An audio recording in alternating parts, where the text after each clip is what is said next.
How have you seen the conversation around immigration change since this round of Black Lives Matter protests started in late May, early June, or have you seen the conversation change? I mean, I think the immigration justice and immigrant rights movement has been building solidarity for a long time with Black Lives Matter. And there's been previous statements after 2016, from 2018, and then on through the many onslaughts, both on Black Americans' rights and on immigrant and asylum seekers' rights. There's been a lot of public statements and joint statements. And I think in the past, the Nexus work has largely been oriented around this question of the carceral system and how detention networks can also benefit from a lot of the reforms that are being proposed under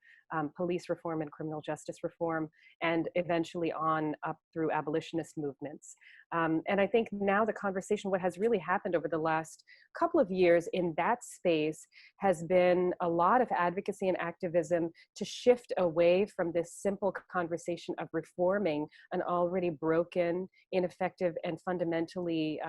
violent system of carceral punishment and detention, and shift towards abolition, both on the immigrant justice side and in Black Lives Matter. And I think since the protests really started at the end of May and early June,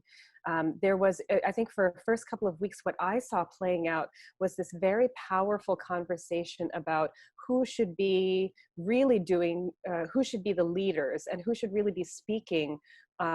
on these topics of solidarity from across the board. So, you know, there were early on, I think there were a lot of questions about how other people from outside of the Black Lives Matter movement, maybe immigrant rights activists, but also people who speak generally about immigration issues, about identity issues, and about other cultures and other communities, really should be standing in solidarity, and who should really be speaking, who should be taking up space. And I think the most important thing that came out of that conversation was this general realization that, you know, really this is a profound, perhaps once in a lifetime moment in Black history, once in an era, once in a generation moment in Black history. So really, although we're all kind of processing our own space, our own place in this movement and in this hierarchy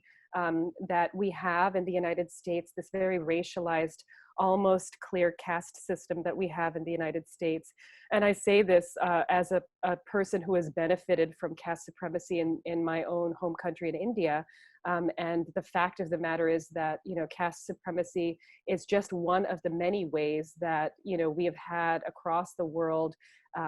you know, certain people with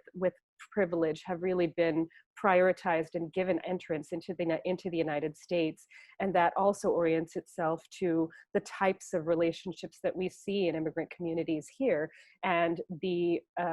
avenues for or lack of solidarity between immigrants here in the United States and with the more activist movements